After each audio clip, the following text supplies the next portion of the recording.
네, 달변님입니다. 오늘은 아딸소 시간인데 보시다시피 저 혼자서 제가 했던 사건 얘기를 좀 들려드리게 되었습니다. 이 부분은 저희 딸한테 얘기하는 게 좀 부적절하기도 하고, 오늘 사건은 조금 구독자분들께 질문을 드리고 싶었어요. 어떤 부부의 이야기인데 이 부부가 과연 관계가 회복될 수 있을 것인가, 이런 조언을 좀 구하고자 합니다. 제 의뢰인은 남편분이셨어요. 처음 찾아오셨을 때 아내가 바람이 났다는 거였습니다. 흔한 사안이죠. 흔한 사안인데 이 사건을 알면 알수록 충격적인 사건이었어요. 두 분 사이 크게 나쁘지 않았어요. 자녀분도 한 분 있었고요. 아내분이 갑자기 나는 조금 여행을 갔다 오고 싶다, 혼자 좀 생각하는 시간이 필요하다. 그 전까지 크게 나쁜 사이가 아니었기 때문에 그렇게 하라고 이제 허락을 해줬죠. 그래서 아내분은 강원도 어디로 놀러를 가셨습니다. 근데 좀 이상했던 건, 가정이 있고 특히 이제 아기가 있는 부모님들은 맛있는 거 먹으면 사진 찍어서 보내고 아기는 어떻게 지내는지, 잠은 잘 잤는지 이런 것도 안부 묻게 되잖아요. 그런 게 전혀 없는 거예요.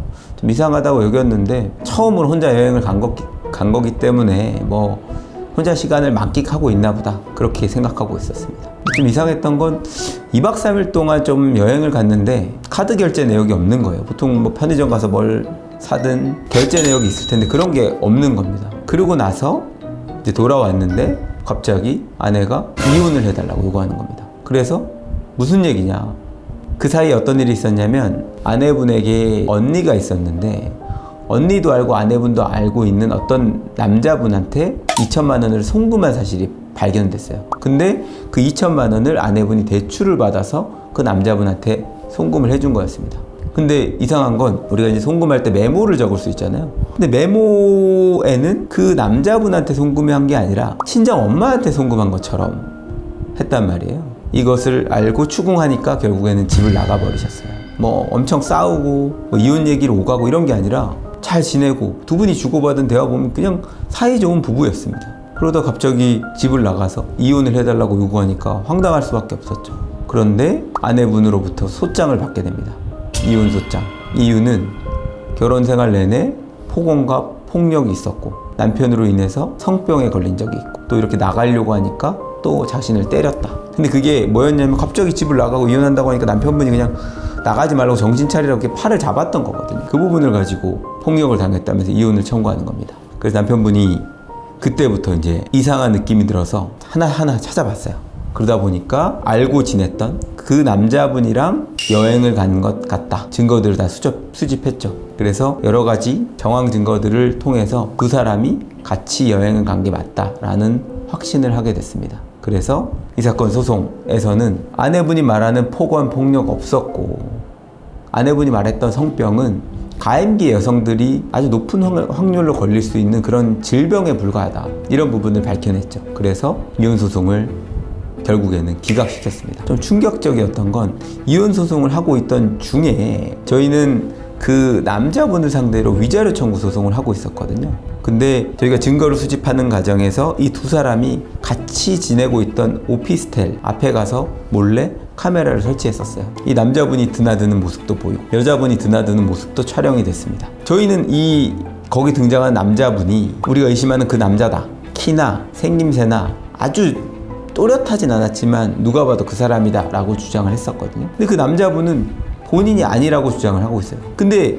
남자분 입장에서 그럴 수 있어요. 내가 아니다. 근데 그 여자분 입장에서는 그 남자가 자기가 들어갔던 그 집으로 들어가는 게 나오면 그 남자가 아니라고 얘기할 것 같으면 이 사람은 누구다? 그 남자가 아니라, 예를 들어 내 사촌 동생이 뭐 나 먹을 거 주러 온 거다 라고 설명을 하거나, 아니면 그 남자가 맞는데 어떤 다른 용무 때문에 온 거다, 이렇게 얘기해야 되는데 그런 얘기도 없이 그 사람이 아니라는 거예요. 되게 좀 이상하게 변론을 하는 겁니다. 결국 재판부는 남자분이 그 부정행위의 상대방이 맞다라고 인정을 해서 저희 주장이 받아들여져서 위자료로 인정을 받았습니다. 이런 것들은 사실 이혼 소송에서 좀 흔하게 있는 일이에요. 근데 저희가 이제 이혼 소송을 하고 있던 중에 출근을 하는데 회사 앞 주차장에 경찰차가 들이닥친 겁니다. 저희 의뢰인을 찾는 거죠.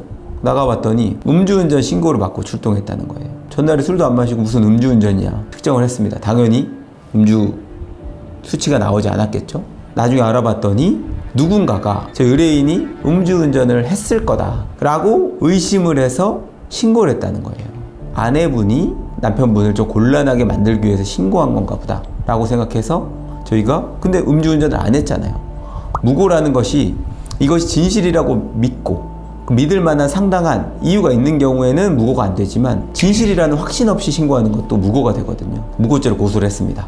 근데 놀라운 건 이 경찰에 신고했던 건 아내분이 아니고 그 남자였습니다. 두 사람이 아무런 관계가 아니다 라고 주장했는데 그런 신고를 대신 해준 거예요. 근데 정말 화가 났던 건 이게 경찰에서 무혐의가 나왔습니다. 두 사람 다. 도저히 납득이 안 됐어요. 어떻게 진실이라고 믿을 만한 근거가 하나도 없는데 이게 무고가 아닐 수 있지? 그래서 제가 경찰에 불송치 결정에 이의 신청을 쓰면서 그때 너무 화가 나가지고 검경 수사권 조정의 폐해다. 경찰에서 1차적인 판단권이 생겼으면 법원의 기준 유무죄를 판단할 정도의 높은 수준의 식견을 갖고서 판단을 해야 되는데 이렇게 형편없는 판단을 하는 게 어디 있냐. 이거는 검경 수사권 조정의 폐해다 라고 하면서 되게 조금 비난조의 글을 썼어요. 그래서 이의 신청을 해서 검찰에 갔습니다. 검찰에서 사건을 조사한 뒤에 보완수사를 요구를 내려보냈더니 혐의 있음으로 송치가 된 겁니다. 근데 어이없게도 또 검사도 이걸 무혐의한 거예요. 항고를 하면서 또 이건 이제 검경 수사권 조정을 운운할 순 없잖아요. 검사의 불기소 이유를 일일이 지적하면서 항고를 했습니다. 고등검찰청에서 이거는 공소제기 명령이 내려졌고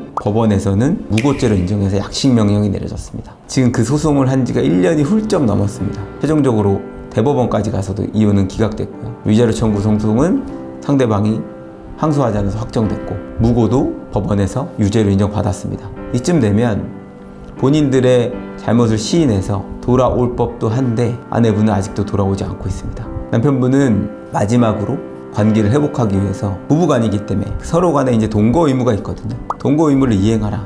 아이에 대한 부양 의무도 이행하라. 라는 심판 청구를 냈습니다. 그랬더니 그것도 인정 못하겠다 이렇게 나오고 있거든요. 여러분들은 어떻게 생각하시나요? 회복될 수 있다고 보시나요? 쉽지 않을 것 같습니다. 그런데 저도 예전에 결혼을 하기 전에는 좀 쉽게 얘기했을 것 같아요. 이혼해. 근데 양가의 집안이 결합이 되고 또 두 사람의 사랑의 결실로 아이가 태어나면 어떤 의사결정을 할 때 두 사람 간의 문제만 보게 되진 않습니다. 아이는 어떤 상황에 놓이게 될 것인지 그리고 그 두 사람이 같이 했던 그 생활들이 기억나면서 잘못들이 그렇게 간단하게 딜리트 누르듯이 띡 하면 없어지고 이렇게 되지 않아요. 물론 너무 아내분이 돌아온다고 해도 봉합이 안 될 정도로 큰일이 많이 벌어진 건 맞아요. 그런데도 도저히 안 되겠다 싶어서 이혼을 할 때 하더라도 다시금 과거에 행복했던 화목했던 가정을 아이한테 돌려주고 싶은 마음이 좀 크신 것 같습니다. 하여튼 이 사건은 제 개인적으로는 어려운 싸움이었어요.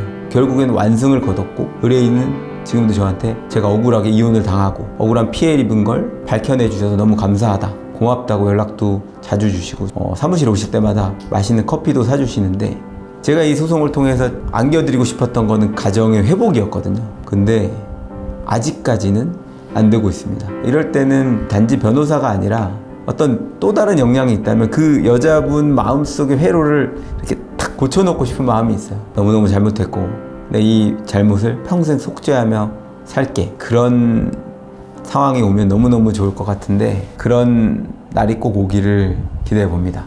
그래서 오늘은 제가 했던 이혼 사건에 관한 얘기를 말씀드렸고 앞으로 이제 어떤 얘기를 좀 들려드리면 좋을지 고민을 좀 하고 있는데요. 하여튼 흥미로운 사건 이야기, 법률 이야기, 공부에 관한 제 경험이나 생각들 이런 얘기를 차분히 말씀드리는 시간들을 갖도록 하겠습니다. 오늘 여기까지 하고 다음 시간에는 간만에 알콜레오를 딸이랑 한번 찍으면서 재미있는 모습 보여드리도록 하겠습니다. 오늘 여기까지입니다.